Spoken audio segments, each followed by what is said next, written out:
A princess, Bano, was so consumed by her beauty that she was her parents' only child.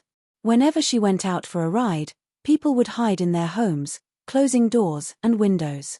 Shopkeepers would lower their shop curtains, and passers-by would detour into the narrow lanes.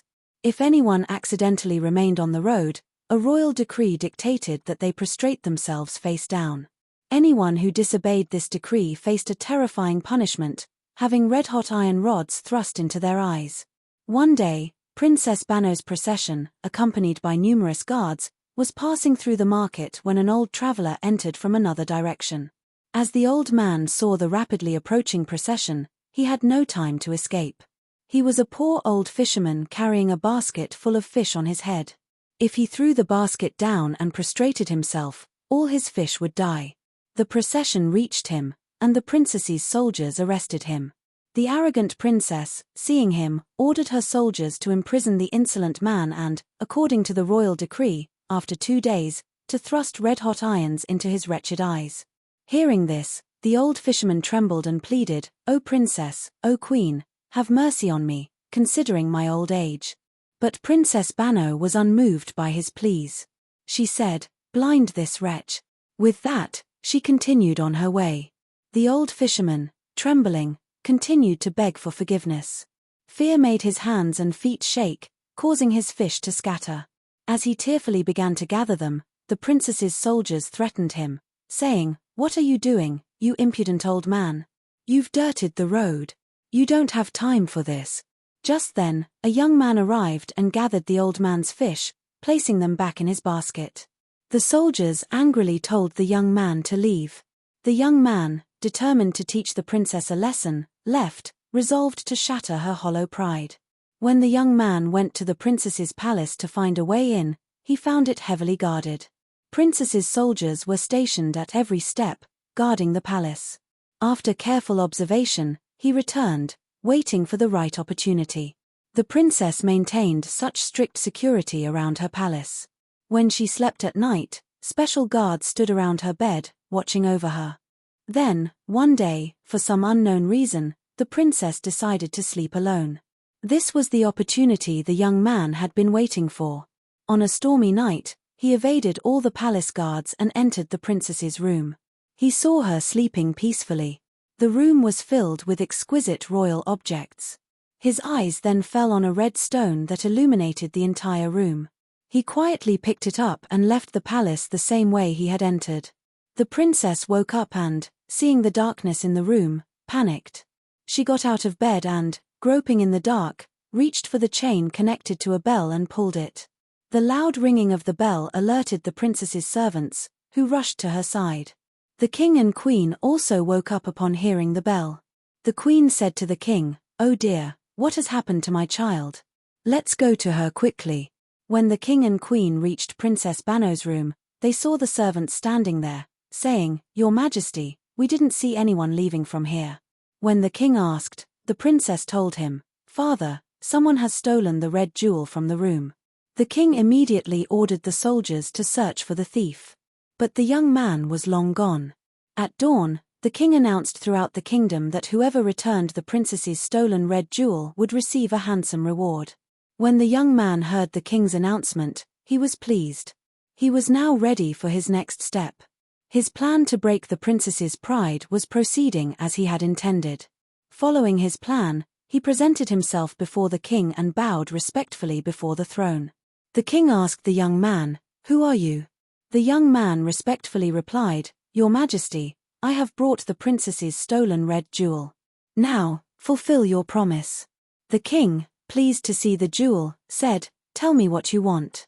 The young man said, "Your Majesty, I request that the punishment of blinding the old fisherman, who was imprisoned for looking at the princess the other day, be revoked, and that the soldiers who arrested him and insulted me be flogged."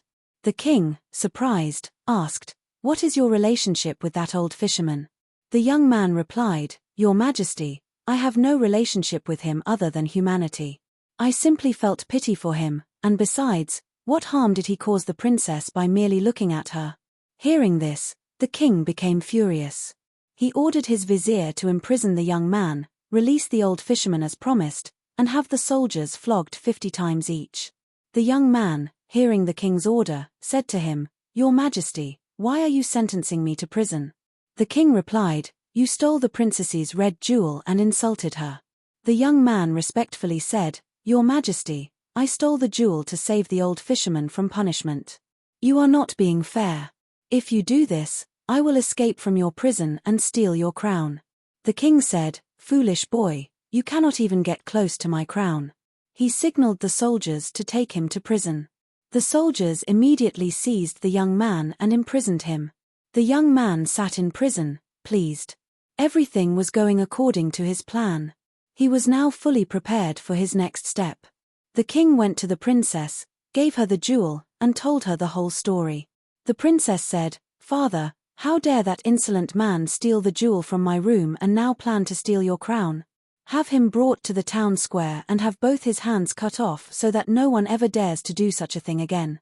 The king said to the princess, "Daughter, do not worry, he will be dealt with as you say." The king announced throughout the kingdom that the next morning, everyone should gather in the town square. The wicked young man who stole from the princess's palace would be brought there, and both his hands would be cut off. When the king's vizier went to the prison to give the young man this news, the young man began to laugh loudly and said, "You have all gone mad. Who will stay here until morning? I will take the king's crown tonight and disappear from here." The vizier, giving orders to the prison guard, said to have strict security around the prison that night. When morning came, the king ordered the vizier to bring the wretch quickly, as he himself was eager to see his hands cut off. The vizier, saying "Yes, your Majesty," immediately went to the prison. He told the prison guard to bring the young man. When the guard went inside the prison, he found only the handcuffs lying there. Seeing this, the ground seemed to slip from beneath the guard's feet. He ran to the vizier and told him that there was nothing there except the handcuffs. The boy had escaped from prison. The vizier said, "The king will not spare you now." The guard said, "Your Majesty, I don't know how that boy did it because I myself was guarding him tonight and checking on him every few moments." The vizier said, "I know nothing. Go to the king." The vizier took the guard to the king and explained everything. The king's face turned pale, as if his life had been drained from his body. He hurriedly ran to his bedchamber and found that his crown was also missing. The princess came to her father's palace and found him sitting sadly. When the princess asked him the reason for his sadness, the king said, "What is the use of my being a king when a mere thief can enter my palace and take whatever he pleases?" The princess said, "I think all the servants are in league with that wretch, but do not be sad, father. There is a way to catch him and get your crown back. Have the old traveler imprisoned again and announce throughout the city that the old fisherman's eyes have been gouged out and he is being held captive in the princess's palace.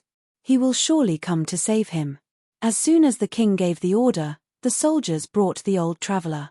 The king housed the old fisherman comfortably in a royal room and, according to his plan, announced throughout the kingdom that the old man's eyes had been gouged out and he was being held captive. When the young man found out, he was furious. He said to himself, "When they couldn't control me, they picked on that old traveler. But enough is enough. The time has come to end all this." When night fell, the princess's palace was heavily guarded. Royal soldiers with weapons stood alert at every step.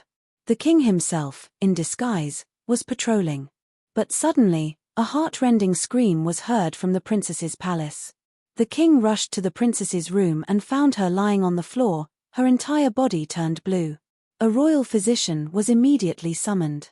When the physician examined the princess, he was shocked. In a trembling voice, he said to the king, "Forgive me, your Majesty, the princess is no more. She has died from the bite of a venomous snake."